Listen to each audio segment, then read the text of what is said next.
হ্যাঁ চল।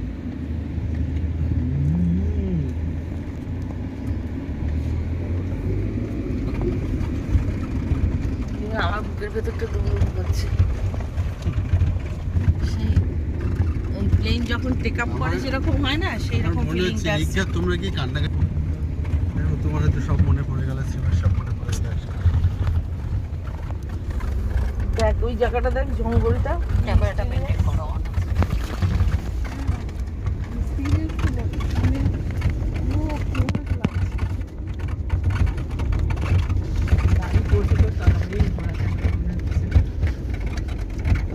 ওটা আমি একেবারে জ্বলন্ত দেখেছি, মোরাম বেছানো রাস্তা একটা। একটু আমরা যেতে পারবো তো রাস্তা দিয়ে? এটা কি জঙ্গল? হ্যাঁ এটা একটা জঙ্গল। আম গাছ। এই মোরাম বেছানো রাস্তাটা এখন থেকে